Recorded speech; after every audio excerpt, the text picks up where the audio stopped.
Standing on the brink of insurrection and treason.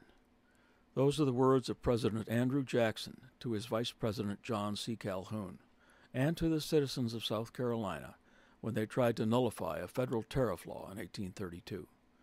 I interviewed Jessica Mason-Piccolo, an adjunct member of the faculty at the Hamlin Law School, about the constitutionality of nullification and about some of Representative Emmer's legislative offerings on the state nullification of the recent health care reform legislation, federal firearms regulation, and even the manufacture of incandescent light bulbs. Here are a few of her remarks.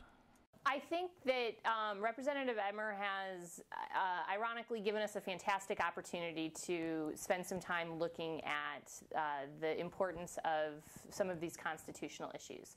So frequent in our public discourse, they get boiled down to levels of misunderstanding. What I think is terrifying, though, truly, is that he has taken positions consistently that don't even reflect serious scholars within his own party and the conservative movement. No one, for example, really seriously believes that the federal government does not have the ability to regulate the insurance industry and to offer the kind of protections that the Affordable Care Act provide. Those arguments that have been put forward have been for purely political reasons. So if that's the case, then Minnesota voters need to know that and need to ask Representative Emmer just what his motivation there is.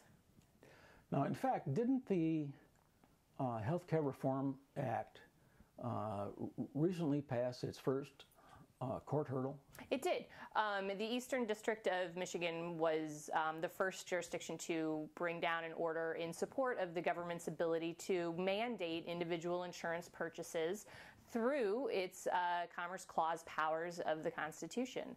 Now, inevitably, that decision, I'm sure, will go up for review, and that district is in the Sixth Circuit Court of Appeals, which is a very conservative district. But even Justice Scalia, who is notoriously one of the most conservative justices on the court, has said in public remarks that this is well within the ability of the federal government to do.